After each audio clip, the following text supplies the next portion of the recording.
예수 그리스도 안에 있는 사람들은 아주 존귀한 자들이에요. 아주 존귀한 자. 성경이 그렇게 말씀하고 있어요. 존귀한 자들이다. 왜? 하나님의 자녀니까. 하나님의 자녀니까 엄청나게 존귀한 자들입니다. 이 시간 우리가 큰 소리로 예수님 감사합니다 하고 두 번 크게 외쳐보겠습니다. 시작. 예수님 감사합니다. 예수님 감사합니다. 예, 할렐루야. 우리가 자주 여러분들 예수님 감사합니다 하고 외쳐야 됩니다. 왜 외쳐야 됩니까? 주님이 우리를 구원해 주시고 하나님의 자녀 삼아 주셨기 때문입니다. 믿습니까? 그래서 우리는 항상 주님께 대한 감사를 고백해야 됩니다. 고백. 그래서 우리의 고백에 의해서 하나님께서 엄청나게 기뻐하십니다. 주님 편에서 보면은 끝없이 돌봐주고 지켜주고 필요를 채워주고 평안을 주고 악으로부터 보호해주고 하는데도 우리가 감사하지 아니한다면 하나님께서 조금 섭섭하실 것 같아요. 그렇죠? 그래서 주님 나를 구원해 주셔서 고맙습니다. 감사합니다 하고 우리가 자꾸 그런 신앙 고백을 해야 됩니다. 저희들이 읽었던 마태복음 25장 이 말씀은 양과 염소에 대한 이야기입니다. 양과 염소에 대한 이야기. 여기서 주시는 키포인트는 사랑을 실천하는 것은 대단히 중요하다는 거예요. 사랑 실천의 중요성을 우리에게 말씀하고 있어요. 그래서 우리가 하나님의 자녀라면은 반드시 사랑을 실천해야 된다는 겁니다. 왜? 우리 하나님이 사랑이시니까. 우리 하나님이 사랑이시니까 우리는 사랑을 실천해야 된다. 그리고 또 이 사랑은 영원한 거죠. 사랑은 영원합니다. 방언도 거치고 예언도 거칩니다.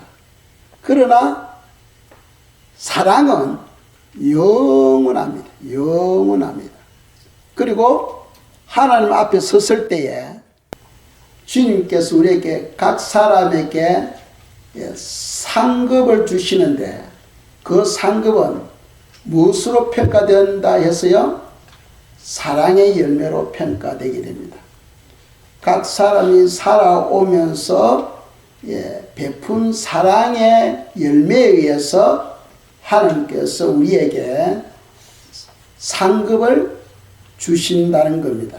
그러니까 사랑을 실천하는 것은 대단히 중요하다 하는 겁니다. 예수님께서 십자가에 못 박혔을 때에 예수님 좌우편에 강도들도 십자가에 못 박혔어요. 그런데 그 중에 한 명은 회개함으로 말미암아 예수님과 함께 천국에 낙원에 들어갔지요. 그런데 그 회개한 사람이 바로 예수님의 오른편 강도다 하고 우리는 이야기를 합니다. 그런데 성경에 보면은 그 사람이 오른쪽에 있었다 왼쪽에 있었다 말 안 해요. 성경을 보시면은 다 예수님 좌우편에 오른쪽과 왼쪽에 강도도 함께 못 박혔다고 이야기하지.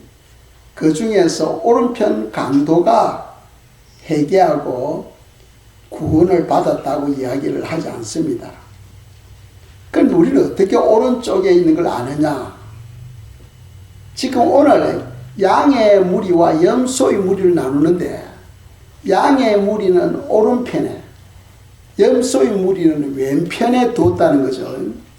그래서 오른편에 있는 양의 무리들은 칭찬해서 하나님께서 구원을 선포하게 됩니다.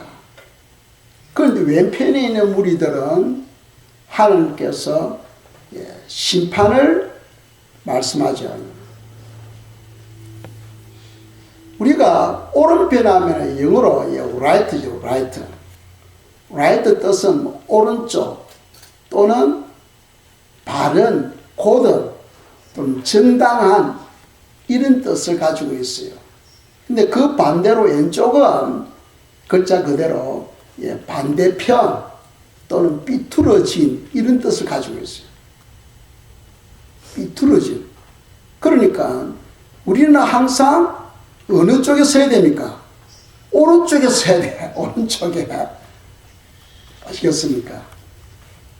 정치적으로 보면은 뭐 좌파, 우파하고 이야기하죠. 좌파하면 왼쪽에 있는 무리, 우파하면 오른쪽에 있는 무리 이런 겁니다. 그래서 우리는 우파에 속해야지 좌파에 속하면 안 돼. 좌파는 하나님의 말씀이 기준이 되어서 말씀에서 조금 벗어난 사람을 좌파라고 하는 거예요. 그런데 하나님의 말씀에서 많이 벗어난 것을 극좌파다. 극좌파 이렇게 이야기를 합니다. 그런데 우리는 하나님의 말씀을 기준으로 해서 말씀 쪽에 선 사람들을 우파 이렇게 이야기를 할 수가 있는 거죠. 그래서 우리는 항상 우파에 서야 된다 하는 겁니다. 사랑 실천을 하는 것이 중요한데 왜 중요하냐? 또 한 가지 더 말씀드린다면 요한계시록 3장에 보면은 빌라델피아 교회가 나오잖아요. 빌라델피아 교회는 교회들 중에서 가장 큰 복을 받은 교회예요. 가장 큰 복을 받은 교회. 어째서 그런 복을 받았느냐? 인내의 말씀을 지켰다는 거예요. 인내란 것은 끝까지 중간에 그냥 포기하는 것이 아니고 끝까지. 인내 열매란 것은 농부가 그 열매를 딸 때까지 그 나무에 붙어 있어야 돼. 그래야 열매가 되는 거예요. 그러니까 빌라델피아 교회가 가장 큰 복을 받았던 원인은 인내의 말씀을 지켰다. 이 말씀은 뭐냐? 바로 생명이라는 거예요. 말씀, 생명. 그래서 우리가 성경을 생명의 말씀이다 하고 이야기를 합니다. 생명의 말씀.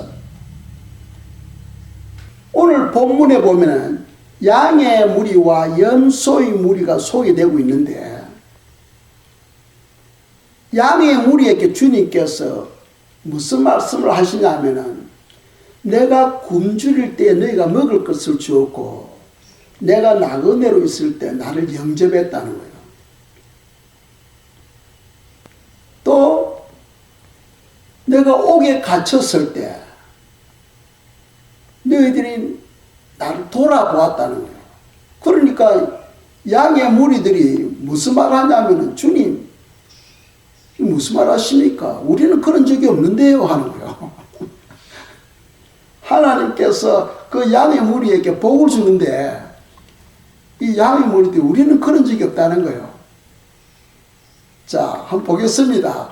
마태복음 25장 37절에서 39절 이 양들이 어떻게 주님의 말씀에 대답하는가를 보겠습니다.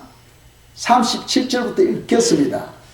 이에 의인들이 대답하여 이르되 주여 우리가 어느 때에 주께서 줄이신 것을 보고 음식을 대접하였으며 목마르신 것을 보고 마시게 하였나이까? 어느 때에 나그네 되신 것을 보고 영접하였으며 헐벗으신 것을 보고 옷 입혔나이까?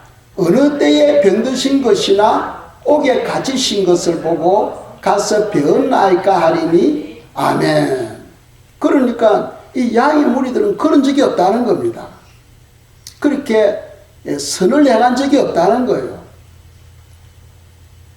여기서 우리가 알아야 될 것은 주님께서 그 양무리들이 삶을 보았을 때 그들이 하나님의 말씀에 순종하고 선한 일을 했음에도 불구하고 그것을 그들에게 이야기를 했는데 이 양의 무리들은 우리는 그런 적이 없다는 거예요. 이게 바로 복음입니다. 복음. 이게 복음이에요. 구약 백성들은 이 말씀을 지키기 위해서 내가 이 말씀대로 살아야지 하면서 수고하고 노력하고 애쓰고 했던 거죠. 그러나 뭐 한 가지 두 가지는 지킬 수 있어. 그러나 중간에 다 포기해버립니다. 절대로 우리 인간의 힘으로는 이 말씀을 지킬 수 없다 하는 것이 바로 율법이라 율법. 복음은 뭐냐 하면은 하나님은 생명이시고 그 생명이 예수님 안에 또 이 말씀 안에 들어있는 거예요. 아시겠죠? 그래서 이 말씀을 생명의 말씀이라 하잖아요. 이 성경 말씀 안에 생명이 있고 예수님 안에 또 생명이 있어요. 내가 생명이라고 말씀했죠. 주님이. 나는 길이요 진리요 생명이니라. 그래서 그 생명이 내 속에 흘러 들어오게 되면은 그 생명은 하나님의 생명이죠. 하나님의 생명이 내 속에 흘러 들어오게 되면은 우리가 하나님의 마음을 가지게 된다는 거예요. 이게 복음입니다. 하나님의 마음을 가지게 되면은 그냥 죄가 싫어지는 거예요. 그냥 하나님의 뜻을 따라서 자연스럽게 그렇게 사는 거예요. 그냥. 전혀 부담 없이 그냥 말씀대로 그냥 순종하게 되는 거예요. 그래서 복음은 하나님의 생명, 예수 그리스도의 그 생명이 내 속에 들어오게 되면은 우리 마음이 예수님의 인격, 예수님의 마음을 갖게 됨으로써 그냥 죄는 싫어지고 내가 죄를 행하려고 해도 내 마음이 허락하지는 않는 거예요. 그냥 자연스럽게 말씀을 쫓아서 순종하게 되는 거예요. 아시겠죠? 그게 바로 복음이라는 복음. 그래서 성도는 생명을 사모해야 돼요. 생명을 사모해야 됩니다.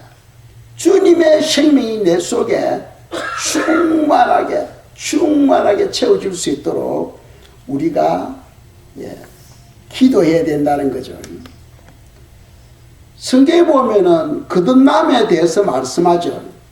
우리가 물과 성령으로 거듭나지 아니하면 하나님의 나라에 들어갈 수 없다 하고 요한복음 3장 5절에서 말씀하죠. 물과 성령으로 거듭나야 하나님 나라에 들어간다는 거예요. 즉 구원을 받는다는 겁니다. 그 물은 무엇을 말씀하냐? 하나님의 말씀을 말해요. 물은. 그 하나님의 말씀 곧 생명이죠. 그러니까 하나님의 생명이 있어야 된다는 거예요. 그리고 성령은 뭡니까? 이 성령은 이 물을 우리 마음에 공급하시는 일을 하셔. 성령님이 계셔야 이 물이 우리 마음에 들어오는 거예요. 생명이 우리 마음에 들어오는 거예요. 또 성령이 우리 속에 있는 이 죄를 해결해 주시는 거예요. 십자가에 못 박히신 예수님의 피가 그냥 우리 죄를 씻기는 게 아니고 성령님이 예수의 피를 가지고 우리 죄를 씻어 주셔야 된다는 거예요. 또 성령님이 우리를 진리 쪽으로 인도하신다는 거예요.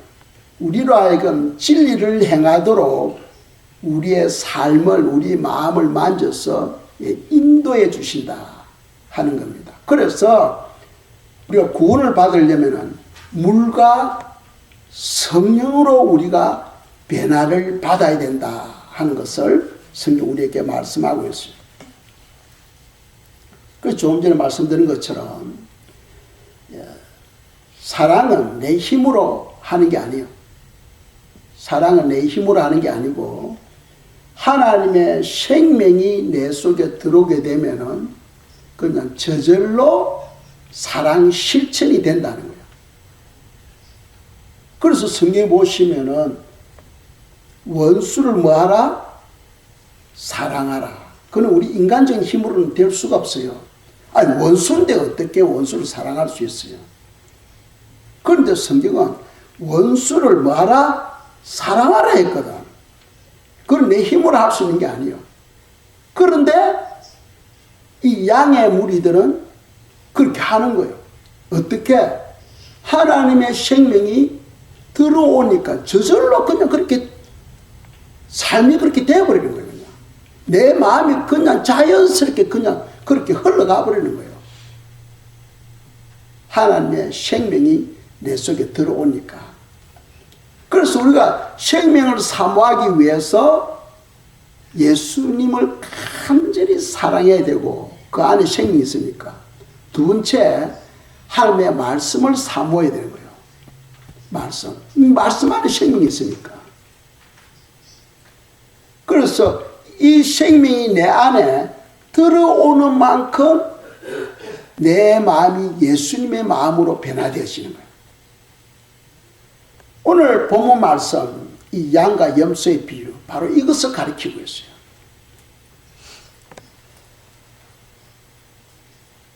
두 주 전에, 어제 말고 그 전 토요일 날, 그러니까 두 주 되죠.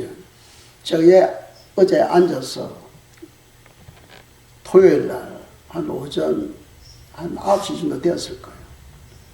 기도하는데 주님께서 한 가지 환상을 보여주시더라고. 그런데 제가 그 이야기를 안 하려고 하다가 교육을 위해서 이런 꼭 이야기를 해야 되겠다 하고 생각하고 이 시간 간증을 하는 겁니다.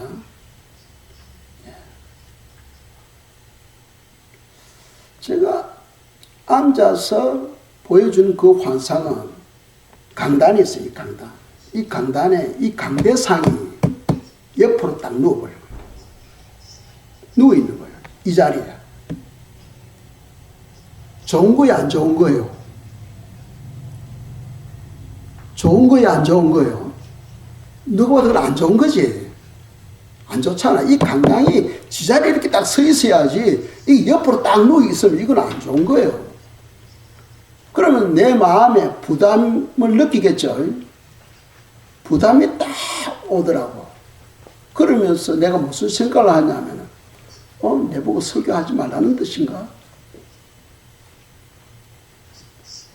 나보고 설교하지 말라는 뜻인가? 내가 그런 생각을 하면서, 이제, 주님의 뜻을 알기 위해서 제가 기도하는 겁니다. 주님, 그게 무슨 뜻입니까? 제가 아무리 생각해도 잘 모르겠는데요. 주님, 무슨 뜻입니까? 했어요. 그 토요일 지나고, 그 다음날 주일날, 그 지난주 주일날, 예배를 드리고, 나한테 주님께서 생각을 확 주시더라고요. 그래서, 그 간증이 우리에게 큰 교훈이 되겠다 해서 제가 간증을 하는 겁니다. 제 마음에 무슨 생각이 드냐면은, 너는 사랑도 없으면서 사랑 설교를 하느냐 하는 그런 마음이 오는 거예요. 지난주 설교가 뭐였습니까? 주 너의 하나님을 사랑하라. 오늘은 너의 이웃을 너 몸같이 사랑하라. 오늘은. 지난주는 주 너의 하나님을 사랑하라 말씀이었거든. 그런데 제 마음에 이미 예배를 다 끝나고 제 마음에, 야, 너는 사랑도 없으면서 사랑 설교를 하느냐. 그런 마음이 딱 오고, 또 두 번째로는, 야, 너가 사랑 설교를 하더라도 이거 듣는 사람이 누가 있냐? 딱 그 마음이 딱 오는 거야. 소름이 딱 끼치더라고. 그런데 강대상이 이렇게 옆으로 딱 누워있으면, 아이고, 설교할 때 세워가지고 설교하면 돼요. 그렇죠. 문제가 안 됩니다. 설교할 때 세워가지고 뭐 설교하면 되지. 그런데 문제는 뭐냐 하면, 그 강대상을 누가 눕혀놨냐는 거예요. 우리가 눕혀놨으면 문제가 안 돼. 세우면 돼. 그런데 하나님께서 그렇게 하셨다면 이건 심각합니다. 하나님이 행하셨다 하면 이건 심각하죠. 심각한 거예요. 그러면서 주님께서 한 사람을 생각나게 하시더라고. 2주 전에 한 성도가 우리 교회 왔어요.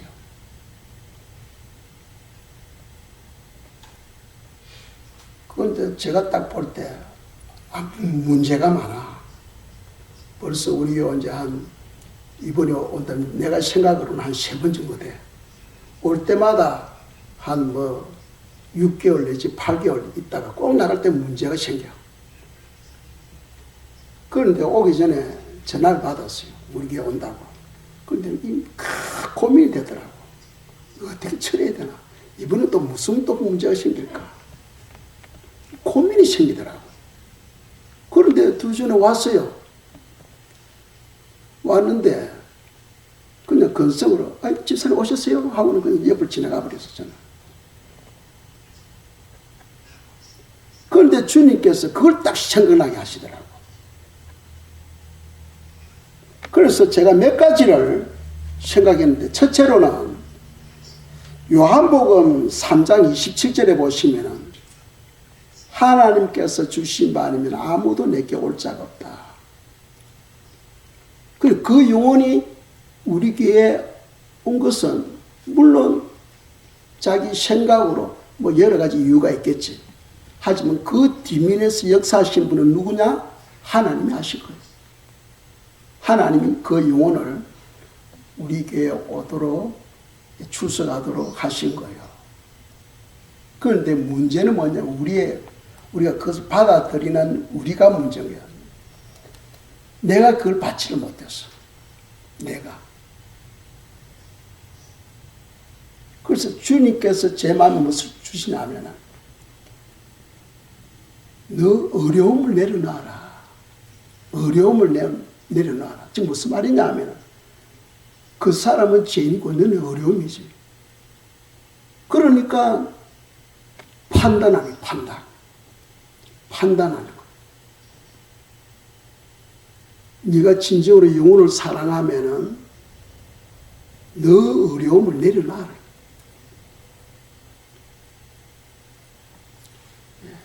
하나님께서 사람을 보내주셨는데 그것을 우리가 사랑으로 받지를 못하고 판단하고, 그래서 서늘하게 그냥 무시함으로써 대접했다는 거예요. 하나님께서 그것에 대해서 좀 실망을 하실 것 같아. 그러니까 그 환상을 보여주신 거예요. 이 환상을 딱. 두 번째 생각은 마태복음 18장 22절입니다. 베드로가 예수님께, 주님, 죄인을 7번 용서하면 됩니까? 하니까 주님께서 7번뿐 아니라 7번을 70번까지라도 해라 하는 거죠. 그는 무한정으로 용서해 주라는 거예요. 그런데 우리는 한 2번 정도, 3번, 3번만 용서해 줘도 잘해 준 거예요. 지난번에 이번에 3번째 왔거든. 그러니까 2번까지는 이해를 했는데 3번, 이번에는 좀 그런 거예요, 마음이 열리지를 않더라고. 근데 주님 그걸 지적하더라고. 너는 겨우 2서너 가지고 진정한 참된 사랑이 어디 있느냐는 거예요. 하나님이 보내주시면은 하나님이 책임져 주셔. 때가 되면 하나님이 그 영혼을 변화시켜 주셔. 그런데 우리는 하나님이 변화시켜 주실 때까지 우리는 기다리지를 못해. 하나님이 우리를 위해서 기다려 주셨잖아. 그런데 우리는 그걸 기다리지를 못해. 그래서 용서가 안 되는 거예요. 용서. 아니, 원수가 오른밤을 치거든 왼편 쪽도 되어주려 했는데 사실 따져보면 원수는 아니지. 원수는 아닌데도 불구하고 그 용납을 못한 것. 주님께서 그걸 상당히 섭섭하게 생각하시던 것 같아요. 세 번째 마태복음 5장 44절 보면 너 원수를 사랑하라. 원수조차도 성경은 사랑하라 하는데 우리는 원수도 아닌데 사랑을 못했다는 거죠. 주님은 우리에게 복을 주기 위해서 우리 주위에 가난한 사람들, 몸이 불편한 사람들, 또 병든 사람들, 또 어떤 마음으로 문제가 있는 사람들, 이런 사람들을 우리 주위에 두셨어요. 왜 그럴까요? 우리를 위해서, 우리를 위해서. 우리를 위해서 하나님은 주위에 그런 사람들 두셨어요. 우리를 위해서라니까. 왜?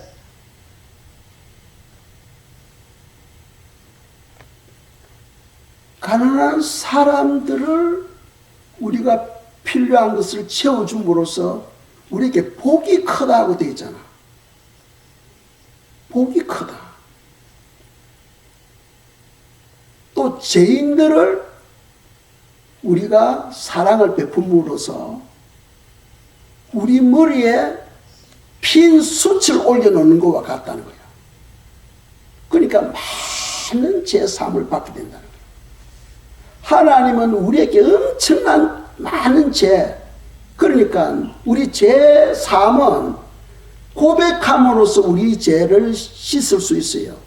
그런데 어떤 죄는 고백한다고 되는 게 아니야. 어떤 죄는 사랑을 실천함으로써 많은 죄사함을 받게 돼요.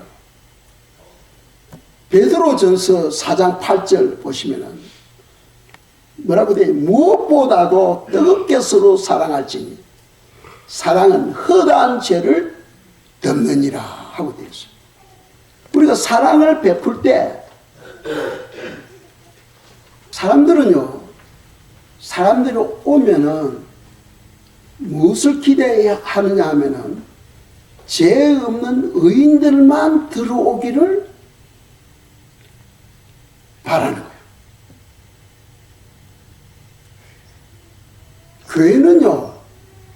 교회는 죄인들이 모이는 곳입니다. 그걸 아셔야 돼요. 저나 여러분은 똑같아요. 우리는 다 죄인이에요. 교회는 죄인들이 모여서 죄를 씻는 곳이 바로 교회입니다. 그러니까 우리가 생각할 때 죄인은 들어오지 말고 의인들만 들어오라 하면은 문제가 있죠. 목사로서의 마음은 죄 없는 사람이 좀 우리 교회 오면 좋겠어. 이런 많은 생각을 가지고 있었거든. 근데 주님은 야, 그럼 너는 빨리 죽어야 돼. 너는 빨리 죽어야 돼. 세상에 죄 없는 사람이 어디 있어요? 다 죄인이지. 그런데 사람들은 다 의만 들어오기를 기대하고 있다는 거예요. 베드로전서 4장 8절에 보면 무엇보다도 뜨겁게 서로 사랑할지니 사랑은 허다한 죄를 덮느니라. 도저히 인간적으로 보면 사랑할 수 없는데 그럼에도 불구하고 말씀에 의지해서 내가 사랑을 베풀면 내가 회개하지 않는 죄, 회개하더라도 그 문제가 여전히 남아있는 그런 죄, 이런 죄들이 깨끗이 씻음을 받는 그런 은혜가 임한다는 거예요. 그래서 하나님은 우리를 위해서 그런 영혼을 보내주는데 우리는 노 땡큐 하고 거절해 버린다는 거예요. 저런 영혼은 절대로 오면 안 돼. 거절해 버린다는 거예요. 그것에 대해서 주님께서 실망하셨던 것 같아요. 그 말은 무슨 말이냐 하면은 주님은 우리 교회를 사랑하셨던 것 같아요. 사랑하지 않으면은 그 지적 안 하지. 지적할 필요가 뭐 있어요. 그렇지 않아요. 여러분들 자녀를 키우면 그렇잖아요. 사랑하기 때문에 잘못하면 야, 그거 고쳐. 하지 마. 하잖아. 사랑이 없으면은 하든 말든 내버려 둡니다. 그렇죠. 여러분 자녀 키울 때 그렇죠. 집사님 그렇죠. 예. 자녀가 사랑하는 자녀가 잘못하면 야 그거 고쳐라 하고 이야기하잖아요. 그러니까 하나님께서 우리를 사랑하니까 그걸 지적해 주신 거예요. 너희들 지금 너 빨리 그거 고쳐. 지적해 주신 거예요. 왜 지적을 받아야 되느냐 하면 사람은요 그냥 지식적으로 들으면 금방 잊어버려. 그런데 내 마음에 어떤 쇼크를 받게 되면 그게 안 잊어버려. 저는 이번 사건 잊을 수가 없어. 어떻게 목사로서 그걸 잊을 수 있어요? 하나님께서 이 강대상을 딱 입혀놔 버리는데. 그리고는 그 문제를 딱 지적하셨는데 어떻게 내가 내 평생 그걸 잊을 수 있어요? 한 가지 보면 요한일서 3장 15절입니다. 읽겠습니다. 그 형제를 미워하는 자마다 살인하는 자니 살인하는 자마다 영생이 그 속에 거하지 아니하는 것을 너희가 아는 바라. 아멘. 예수 믿는 사람 다 형제 아닙니까? 형제를 미워하는 자를 뭐하고 이끌어 놓고 있어요? 살인자로 연결하고 있어요. 살인자. 우리가 장차 부활 휴거되어서 예루살렘 성에 들어가는데 예루살렘 성에 들어갈 자격을 성경은 말씀하죠. 요한계시록 20장 14절에 보시면은 자기 두루마기를 빠는 자들은 성에 들어갈 건설을 받으리니 하고 이야기하고 있어요. 그러니까 예루살렘 성에 들어갈 자격은 자기 두루마기를 빨아야 돼. 그 두루마기는 자기 마음을 말합니다. 마음을 깨끗하게 한 자만이 예루살렘 성에 들어갈 수 있다는 거예요. 그런데 형제를 미워하게 되면은 이 꼴을 살인자로 성경 말씀하고 있으니까 심각해지는 거예요. 그래서 고민 뭐 해결 방법은 뭡니까? 기도밖에 없지. 주님, 제 모습이 그렇습니다. 진정 내가 사랑이 있다면 뛰어가가지고 집사님 오셨어요. 웰컴 환영합니다. 그런데 내 자존심 때문에 내 어려움 때문에 그거 안 되더라고. 안 되더라고. 그 이어서 제가 무엇을 배우냐 하면은 진정한 사랑은 영혼에 대한 중요성을 먼저 알아야 돼. 영혼에 대한 중요성. 하나님은 한 영혼 엄청나게 귀하게 여기신다는 거예요.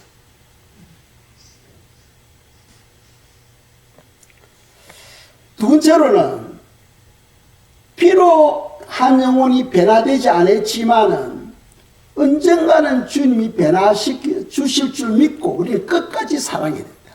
끝까지 사랑해야 된다. 그 두 번째 제가 깨달음이에요. 세 번째로 깨달음은 뭐냐 하면은 참된 사랑은 너 자존심과 너 어려움을 내려놔라. 너 자존심. 너가 그 영혼하고 비교한다면 뭐가 더 나은데? 뭐가 더 나은데? 그 영혼은 죄인이고 너는 의인이냐? 참된 사랑은 내 자존심과 내 어려움을 완전히 바닥에다 내려놔야 된다. 그래서 많은 목회자들이 나병 환자촌에 들어가 사역하기도 하고 하잖아요. 많은 목회자들이 선교사가 되어서 너무나 힘든 오지에 들어가서 그 헐벗고 참 굶주린 영혼들과 함께 뒹굴면서 사역하잖아요. 그래서 주님께서 야, 내가 진짜 사랑하려면은 너 자존심, 너 어려움을 내려놔라. 그리고 이번 사건을 통해서 저는 엄청난 큰 교훈을 받았어요. 엄청난 큰 교훈. 내 평생 잊을 수 없는 교훈인 것 같아요. 그냥 말씀을 통해서 하면은 금방 잊어버려. 그런데 이 망치로 팡! 제 머리를 때린 것 같아요. 때려준 것 같아요. 충격을 받아, 충격. 아, 진짜 사랑이 무엇인가.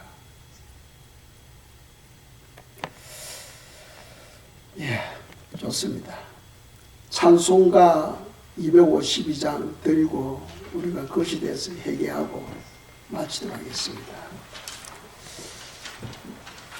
이제 일어서시지 마시고 앉아서 우리가 찬송가 1절, 3절, 5절 드리도록 하겠습니다.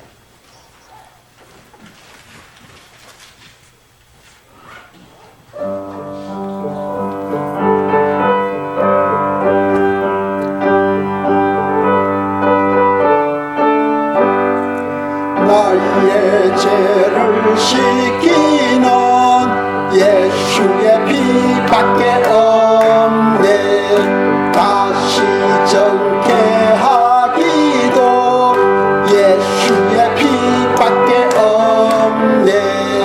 예수의 흘린 피 날 희게 하오니 귀하고 귀하다. 예수의 피밖에 없네. 나의 죄 속하기는 예수의 피밖에 없네. 나는 공로 없으니 예수의 피밖에 없네. 예수의 흘린 피 날 희게 하오니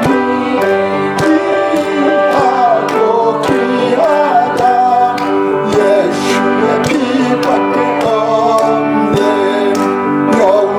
영원토록 내 할 말 예수의 피밖에 없네.